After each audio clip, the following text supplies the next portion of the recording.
Have you ever wondered why some decades, no matter how nostalgic they seem, still carry echoes of cries no one ever heard? Tonight, let your breath slow as we drift toward North Denver in 1978, a place where childhood fears lived quietly behind closed doors and where the darkness wasn't supernatural but simply human. Imagine yourself lying still, listening to the hum of the night, while a disconnected phone waits silently in the shadows until it rings. If you enjoy these journeys, please like, share, and subscribe. Tell me where you're listening from, what time it is, and the topics you'd love to explore. Your thoughts may guide our next adventure. To understand the world of the black phone, we must first step quietly beneath its surface, beneath the memories people romanticize about the 1970s, beneath the glow of dusty streetlights, and beneath the comforting myth that American suburbia was ever truly safe. What you will find is not a supernatural universe born of demons or curses, but a world shaped by something far more grounded, the quiet dread woven into the fabric of everyday life. This world is built on two parallel layers of reality, each one incomplete without the other. The first layer is painfully real. It is the 1970s as they truly were, the rise of serial killers, the unraveling of social trust, families fraying under unspoken wounds, and communities pretending not to see what was happening right next door. Violence in this decade was not a shadowy fantasy, it was a lived experience. Children walked to school alone, they played unsupervised, and somewhere in the background, a van no one recognized could pass by unnoticed. The real horror came not from monsters, but from the systems meant to protect people collapsing under their own weight. Police forces overwhelmed, neighbors withdrawn, parents carrying their own traumas, unable to shield their children. In this world, danger didn't have to be supernatural, it simply had to be ignored long enough. The second layer is where the supernatural begins to form, not as a threat, but as a response. When the adult world fails, something else rises to fill the void. In the black phone, that response takes the shape of a disconnected telephone that still rings in the dark. The supernatural here is not a force of terror. It is a lifeline woven from the voices of the dead. The ghosts of the kidnapped children don't linger out of malice. They linger because the living have forgotten them. Each voice that speaks through the black phone represents a memory that refuses to die, a fragment of experience, a warning, a skill learned too late. Together, these fragments create something like a collective consciousness of the lost trying at last to prevent another child from suffering the same fate. At the center of this world stands a trio of core entities, each representing a different facet of its internal logic. The grabber, a man who blends in perfectly with suburban life, embodies the darkness hidden beneath normalcy. He is not a demon, not a mythical creature, but a reminder that evil often wears the mask of the ordinary.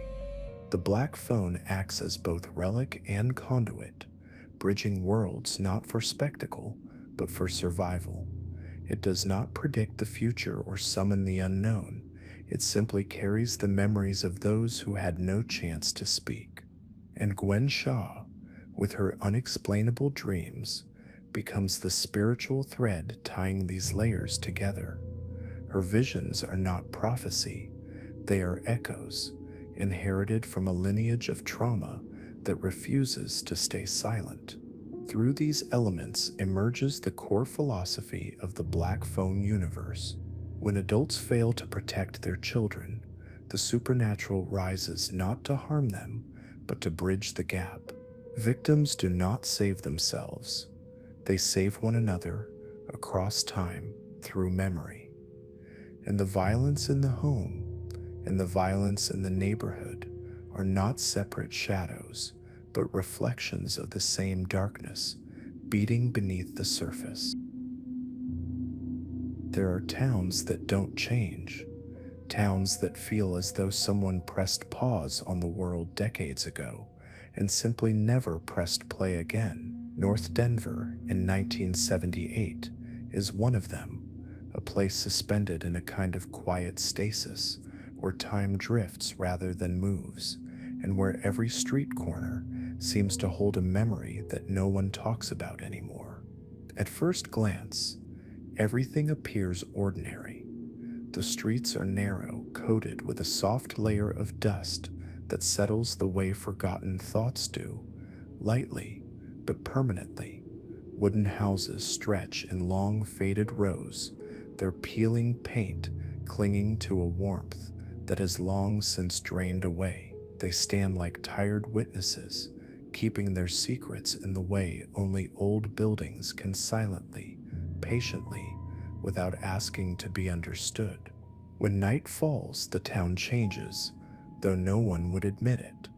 The streetlights bleed a weak yellow glow across the pavement, illuminating just enough to remind you how much darkness surrounds them. The light doesn't push the night away, it merely outlines it, making the shadows seem deeper, thicker, more aware.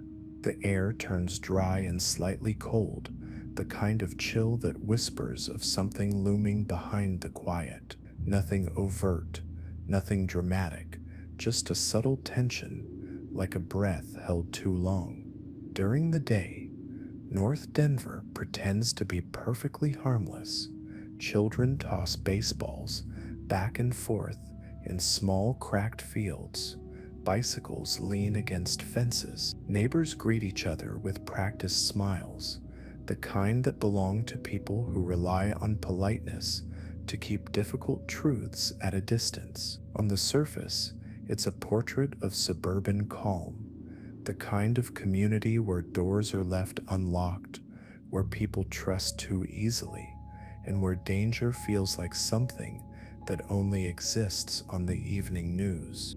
But beneath the friendliness lies something else, an unspoken knowledge that something is wrong, the kind of wrong that doesn't shout, but lingers, a wrong that seeps into the edges of routines, into the pauses of conversations, into the late night moments when someone hears a noise outside and chooses not to check. North Denver is living in the shadow of what historians call the golden age of serial killers, though no one uses that phrase here. They don't talk about statistics or patterns. They talk about missing boys. They talk about strange vans. They talk about that one family on the next block who suddenly moved away overnight, leaving everything behind. No one says the word fear, but it's there, in the tightened grip of a child's hand crossing the street, in the mother who suddenly insists her kids come home before sunset, in the neighbor who starts locking his shed for the first time in 20 years. It's in the silence at dinner tables when another disappearance is mentioned on the radio. In North Denver, the danger isn't supernatural, it's ordinary, familiar, worn into the wood of those old houses and tucked carefully behind every unspoken thought. And because no one names it, it thrives, quietly, patiently, just like the town itself. When you look at a neighborhood from the outside, every house seems to share the same shape, the same roof line, the same quiet promise of safety. But the truth is that a home can hold entire storms behind its walls, storms invisible to anyone passing by. In North Denver, the real darkness never stood in the streets. It lived indoors, hidden behind curtains and smiles. Finney's house is the first place where this becomes clear. It isn't haunted, it isn't cursed. but it carries a silence so heavy that it feels like walking into a room where someone recently shouted and no one has recovered from it. The windows are always covered, the room dim even in the morning, as if the house itself is trying to shield the outside world from the wounds it keeps inside. Every small sound becomes amplified: the scrape of a chair across the floor, the breath held a little too long, the thud of a bottle on a table. These sounds echo not because the house is empty, but because everyone inside it is too afraid to fill the space with their voices. Terence Shaw, Finney and Gwen's father, is not a monster from folklore. He is something far more common and perhaps more frightening: a broken man, hardened by grief, drowning in the weight of his own failures. His presence is like a pressure in the air. No one needs to see him to feel him. Footsteps soften when he's home. Conversations shrink. Children move like shadows, careful not to disturb the fragile balance of a household ruled by unpredictability. It's not the kind of home where doors slam. It's the kind where people shut themselves quietly to endure another night. A home where children learn that silence can be both armor and prison. And in that suffocating quiet, the idea of danger becomes familiar. Before Finney ever steps into the grabber's basement, he has already learned what it means to navigate fear. Just a few streets away lies another house, one that looks perfectly ordinary from the sidewalk. The grabber's home has 2 floors, yet it might as well contain 2 separate universes. Upstairs, everything is unsettlingly tidy. The lighting is warm, the furniture arranged with care, as though the man who lives here is playing a role he wants the world to believe. The cleanliness feels deliberate, almost rehearsed. Nothing out of place, nothing suspicious. A perfect stage set for a person who hides his true nature with unsettling ease. But the basement is different. It doesn't feel like part of the same structure.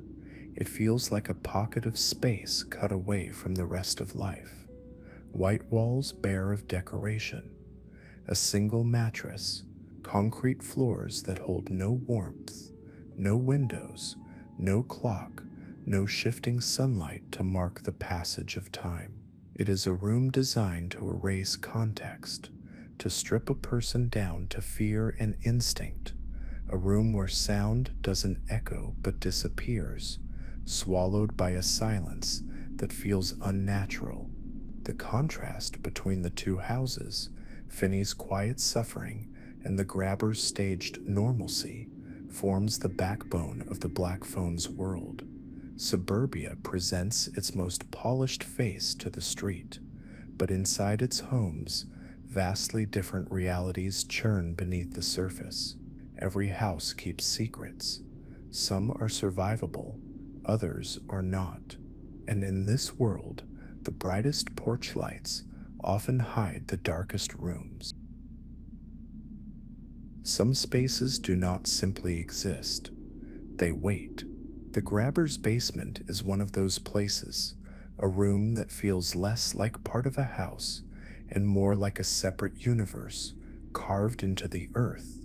Stepping into it is like leaving the world entirely, and that is precisely its intention. It is a place designed not for living, but for holding, not for activity, but for surrender. The architecture is disturbingly bare. Cold concrete floors stretch beneath bare feet, their chill seeping upward like a quiet warning. The walls are plain and white, stripped of anything human, anything warm, so blank that they almost reject the concept of memory.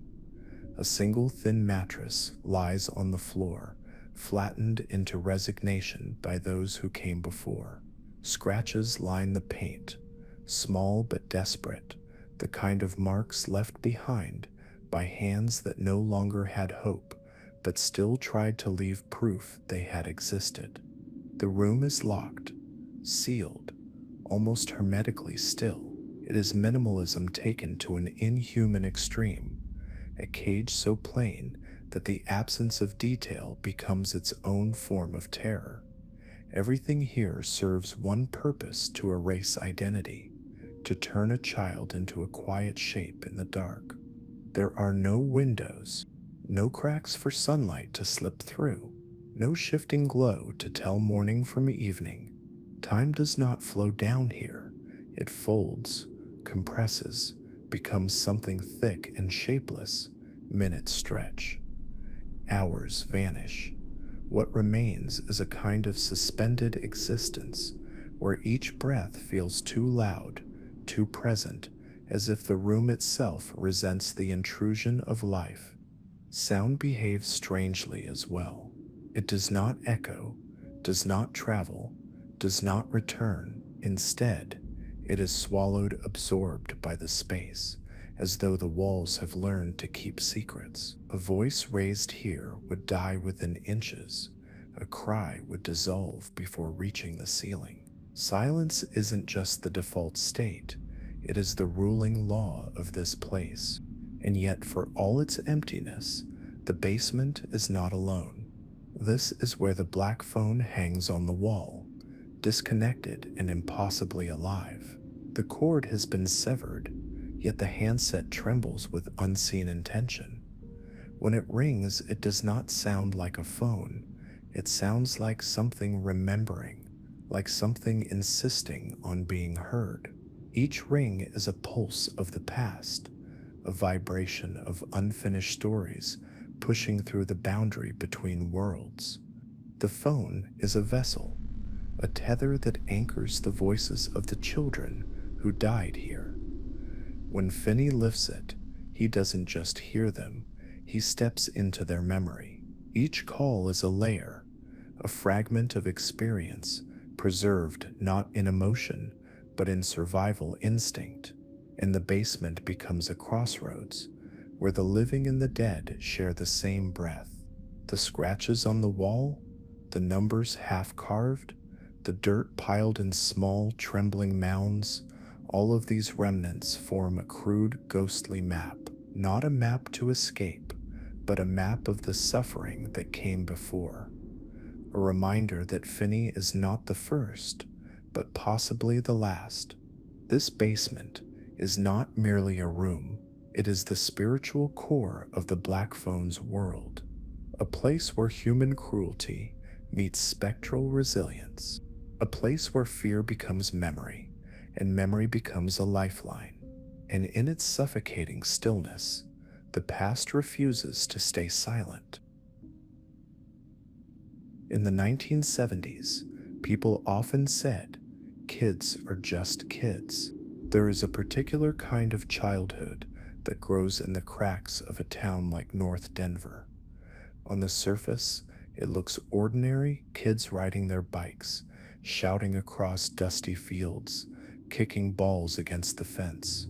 But if you look closely, if you slow your breath long enough to really see them, you'll notice something different in their eyes, a quiet alertness, a constant readiness, as though these children learned far too early that the world was not built with them in mind. It was a phrase meant to dismiss fear, to wave away worry, to avoid the uncomfortable truth that childhood was not nearly as safe as adults like to believe. And so the children of North Denver were left to create their own rules, their own defenses, their own ways of surviving a world that rarely listened when they spoke. Schoolyard violence wasn't shocking here, it was expected. Finney learned silence. Fights after class belonged to the daily rhythm of the neighborhood.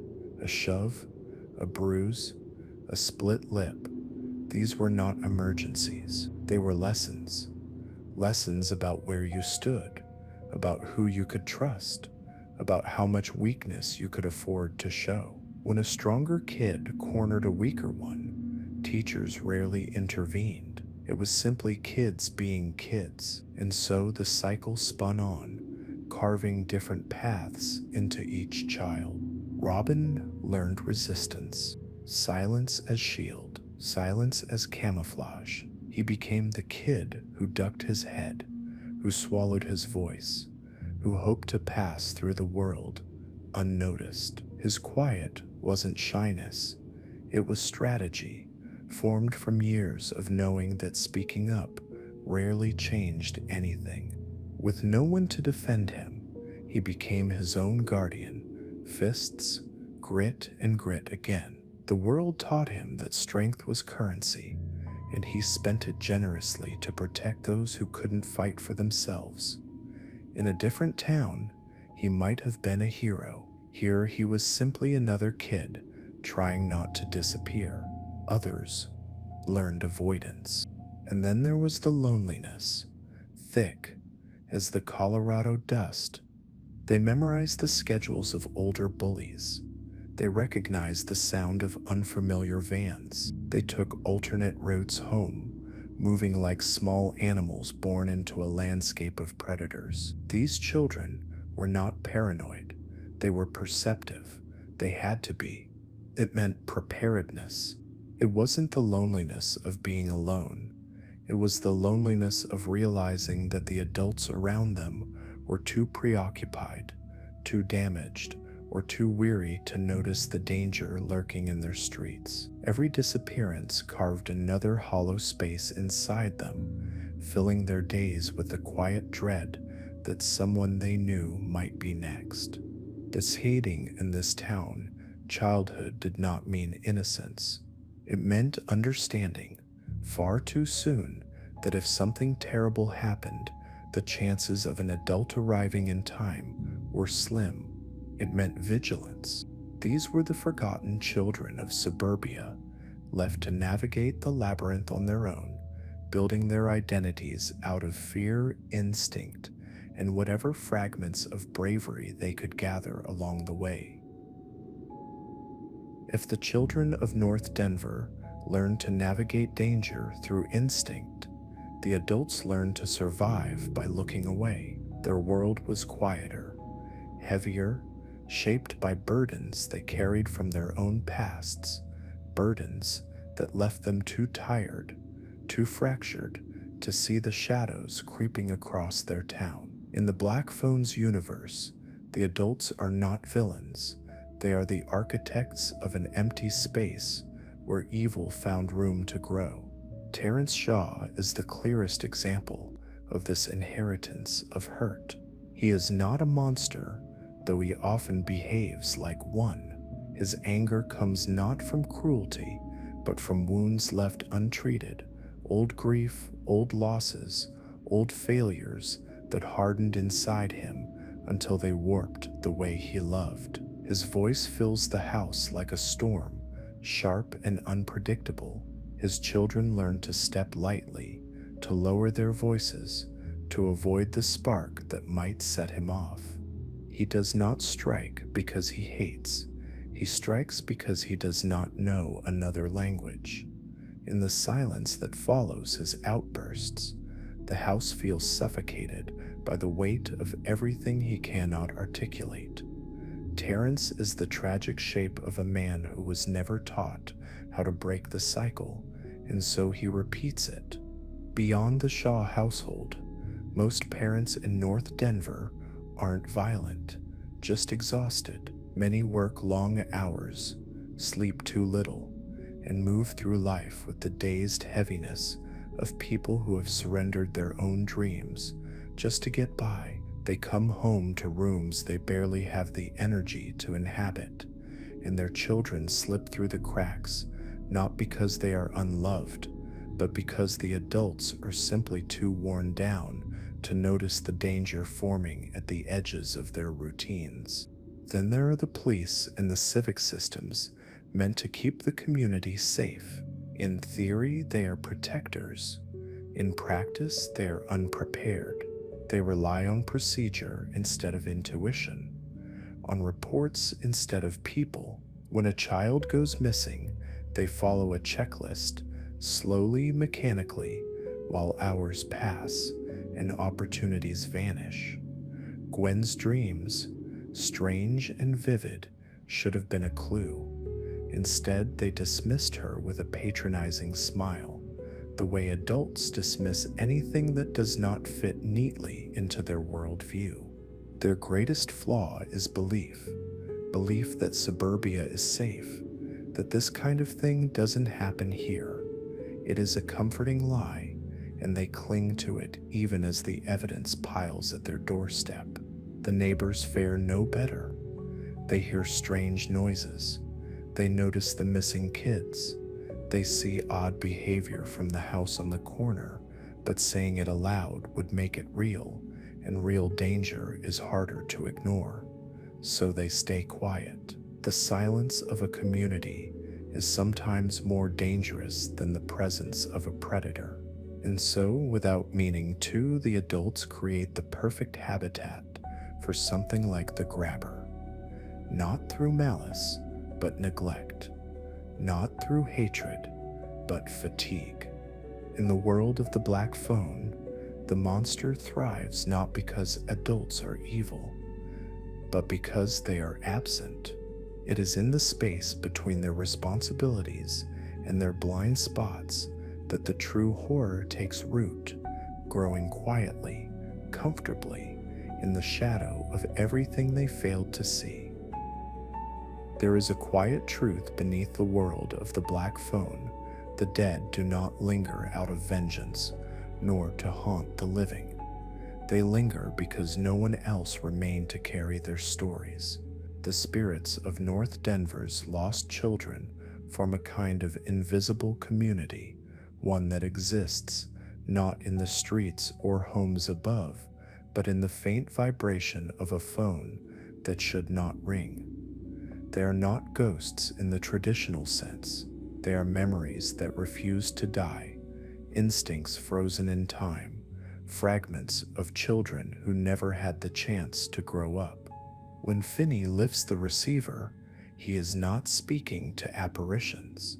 He is tapping into the collective memory of those who were taken before him. Each voice is small, distant, and trembling at the edges, but together they form a tapestry of survival, one thread from each child, woven tightly enough to guide him toward escape. Bruce speaks first. In life, he was gentle, a boy who loved baseball and played with quiet confidence. That confidence remains, a soft strength imprinted into his voice. He doesn't give Finney instructions. He gives him belief, the belief that he is capable, that he is not helpless. Bruce's role is not physical. It is emotional, the spark that keeps Finney from collapsing into despair. Griffin, known as the Lock Boy, follows. He was observant, meticulous, always noticing details others missed. His memory becomes Finney's advantage. The numbers he recalls, the ones that once failed to save him, become Finney's key to opening new possibilities. Griffin passes on logic, precision, the quiet discipline of paying attention to the world. Billy, the paperboy, had a natural instinct for reading people. He watched adults closely, learning their habits, their patterns, their small telling flaws. In death, that instinct sharpens. He gives Finney the insight needed to understand the grabber's rhythms, his traps, his moments of distraction. Billy offers the lens through which Finney can see his captor clearly. Vance, notorious for his violent temper, contributes something far less delicate, raw, unfiltered rage. Rage that once isolated him becomes fuel for resistance. He teaches Finney that anger can be a survival tool, something to ignite, to channel, to transform into momentum. His message is not comforting, but honest. Sometimes you must fight your way out. And finally, Robin, the friend Finney admired, the boy with fists strong enough to defend half the schoolyard. Robin reaches beyond memory. His voice carries loyalty, sorrow, and an unbroken thread of love. He does not teach Finney how to fight. He reminds him why he must. Robin is the backbone of the entire system, courage incarnate. The spirits follow a rule they cannot break. None of them knows the full escape. Each offers only the piece they learned before dying. It is only through combining these fragments, belief, clarity, observation, anger, courage, that Finney can stand where none of them ever could, at the threshold of freedom. The Black Phone is their meeting chamber, their final council. Its cord is severed, yet their voices cling to it like fingerprints left on glass. It isn't magic in the traditional sense. It is memory refusing to vanish, trauma echoing long after breath has stopped. In this world, the dead do not seek revenge. They seek continuity. They seek to save the next child, even if they could not save themselves. Some predators act out of impulse, others act out of hunger, but the grabber operates differently. His violence is not chaotic. It is rehearsed, repeated, refined, like a ritual he has enacted so many times that the steps have become second nature.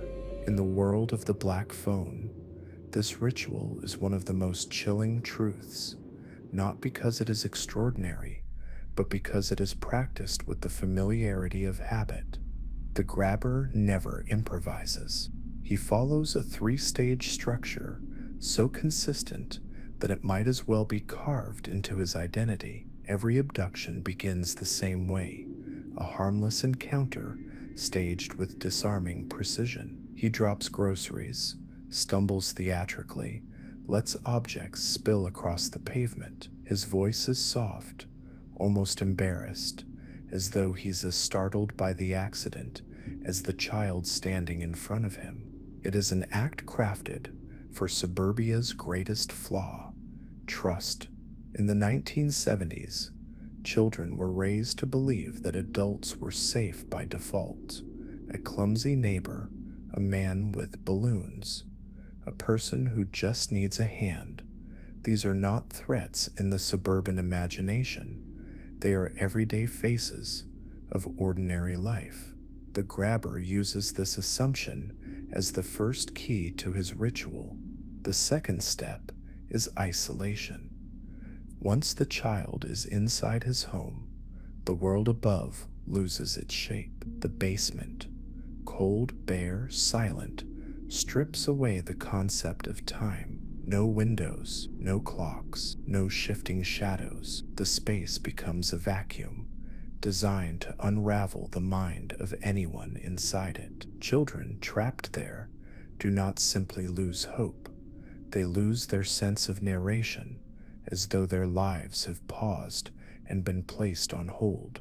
Then comes the third and most disturbing phase, the test. The grabber sits upstairs, silent, waiting. He leaves the basement door unlocked, a deliberate trap. He wants the child to try escaping. He wants them to believe that they might still control their fate. But the moment they run, the moment they reach for freedom, they become the character he is waiting for, the naughty boy. Only then, according to the twisted rules ingrained in him, does he allow himself to punish them. This is not sadism in the traditional sense. It is ritual reenactment. Each component of the act seems to echo a memory from his own past, perhaps a figure who disciplined him only after he misbehaved, perhaps a childhood shaped by conditional punishment, where blame and pain intertwined. The grabber is not merely attacking his victims, he is replaying his trauma like a script whose ending he cannot change. Even his masks follow this ritual logic.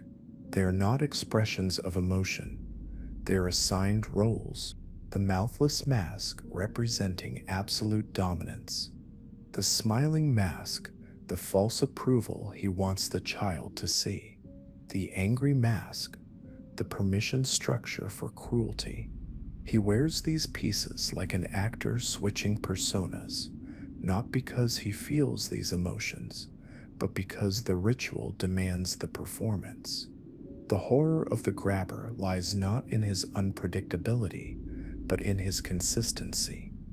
A monster who kills randomly is frightening, but a monster who kills according to rules, rules shaped by memory, perfected through repetition, is far more dangerous, because rituals, unlike impulses, never stop on their own. They continue until someone breaks the cycle.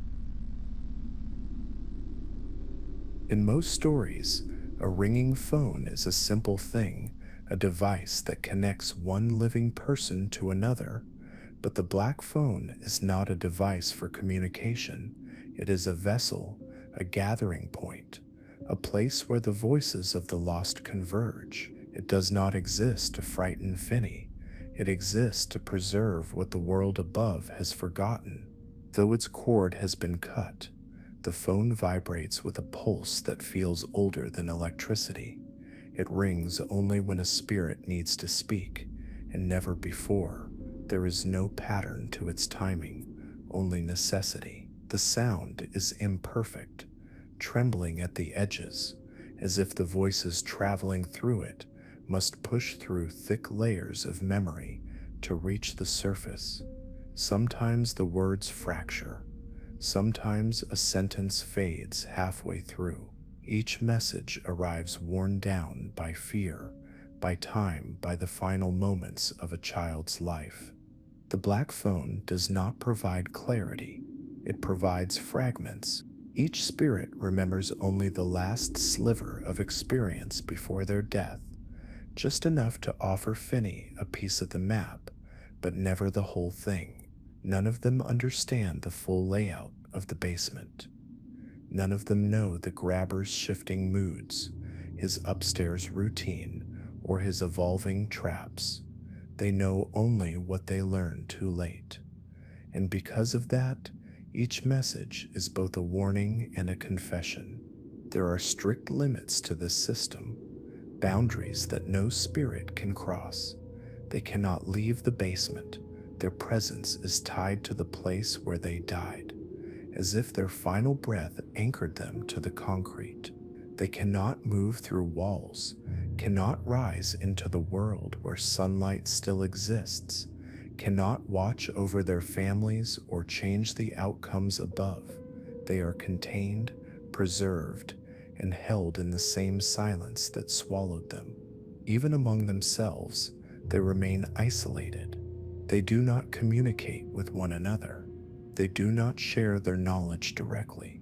They meet only at one point of intersection, Finney, because he is the first living child to answer the call. The black phone becomes a kind of spiritual relay, transferring each child's last lesson into Finney's hands. Hope from one, technique from another, observation, logic, anger, courage. Each call forms a rung in a ladder built from the collective will of the dead. This is how the phone defies its own limitations, through cooperation, through the stubborn persistence of memories that refuse to fade, even when their owners can no longer breathe. Its purpose is simple, but profound: to ensure that the next victim does not die the same way, to break the cycle that the living world refused to acknowledge, to create, from trauma, a lineage of survival. The black phone is not a supernatural threat.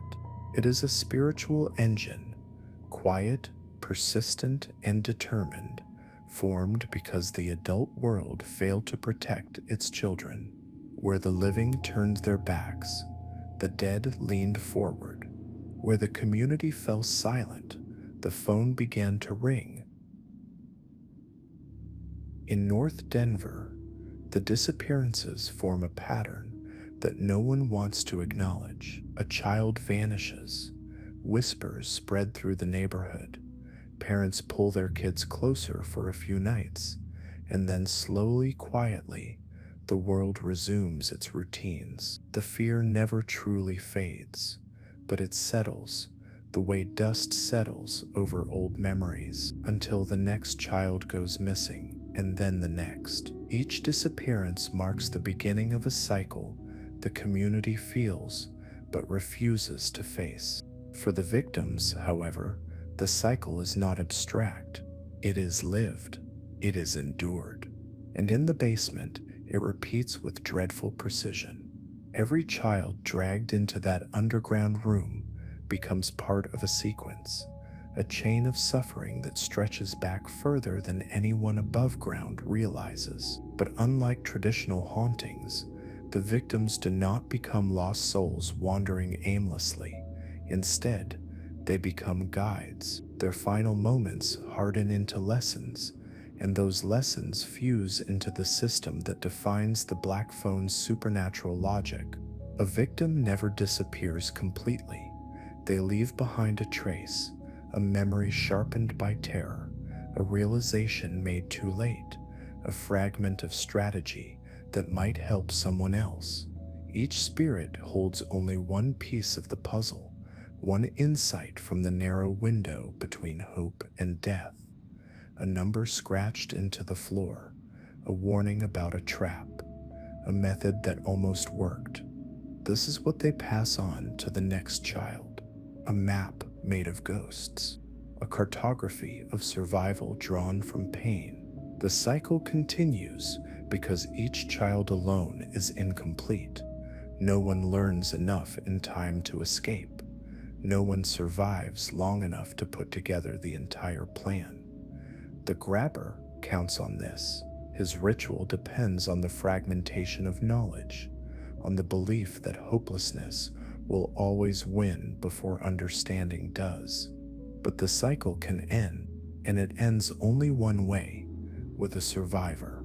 For a child to break free, they must gather every fragment the previous victims left behind, every whisper, every memory, every misstep that became a clue. It is not simply a matter of strength or intelligence. It is the culmination of dozens of voices, children who never met each other, bound together by the same terror, united only by the hope that the next child will succeed where they failed. Finney becomes this convergence point. Through him, the pieces align. The skills, the anger, the knowledge, the courage, they fuse into something whole, something powerful enough to outmaneuver the grabber's ritual for the first time. His escape does more than save his life. It shatters the structure the grabber relied on. It collapses the cycle that had been repeating in silence, hidden beneath the surface of an unsuspecting neighborhood. Finney does not just break a chain, he breaks a pattern, an inherited loop of violence that the living world refused to confront. The meaning of the cycle is the heart of the Black Phone Seps mythology. This is a world where children save each other, not because they seek revenge, but because they refuse to let their suffering be meaningless. In the end, the weapon that destroys the grabber is not fury, or strength, or supernatural power. It is memory. Memory sharpened into resistance. Memory carried by those who could not survive, but who made sure someone else could. We continue deeper into this world. Take a moment to let your breath soften. Let the edges of the room around you blur just a little, the way memories do when they settle into the background of the mind. In this part of the journey, we're not just observing North Denver, we're stepping into it, allowing its textures, its silence, and its hidden echoes to float gently around us. Inhale, slowly, deeply, and as the air fills your lungs, imagine the scent of old wood warmed by the sun, a smell carried by the houses that have stood in this neighborhood for decades. Beneath it, a faint trace of dust drifts through the air, the same kind that coats quiet streets and gathers on forgotten windowsills. Let your breath carry you down a narrow block where children once rode their bicycles, the sound of wheels rolling over gravel, echoing lightly against faded fences. Picture the small, uneven patch of a baseball field, worn by years of footsteps and laughter. Even if your own childhood looked nothing like this one, let the softness of the memory settle gently on you, like a page from a story you might have lived in another life. Hold, just for a few seconds, and in that stillness, imagine a different kind of quiet. The quiet of a room without windows, without clocks, without the faintest whisper of the outside world. Picture a single black telephone hanging on a cracked wall, its cord severed, but its presence impossibly alive. Feel the subtle vibration in the air, the tremble before a ring that shouldn't exist. The sound is not frightening, only distant, like a memory struggling to push its way back into consciousness. Let yourself sense the children who spoke through it, the bravery they held long after fear should have swallowed them. In this moment of held breath, allow yourself to feel the weight of their stories, not heavy, but steady, like a hand resting lightly on your shoulder. Now exhale. Let the air slip out in a slow, warm stream. As you release it, imagine the world above fading gently into darkness until all that remains is the soft glow of your awareness and the echo of a basement far away. Picture the concrete floor, cool and unmoving, the pale walls that hum with every whispered memory, the silence that stretches across the room like a blanket. Let each breath out carry the noises of your day with it, every thought, every worry, until they dissolve into the quiet hum of this imagined space. With each breath, the boundary between your world and this one grows thinner, not in a frightening way, but in the way a dream slowly opens its doors. The children's voices, once faint, become threads weaving through the air, threads of resilience, of warning, of hope passed gently from one soul to another.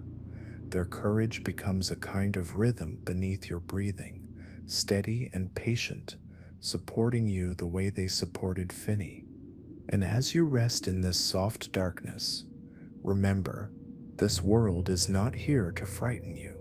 It is here to show how even in the quietest, most forgotten places, strength continues to flow, quietly, persistently, from one heart to the next. If you are ready, we can open our eyes again and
In the world of the black phone, darkness is never the true terror.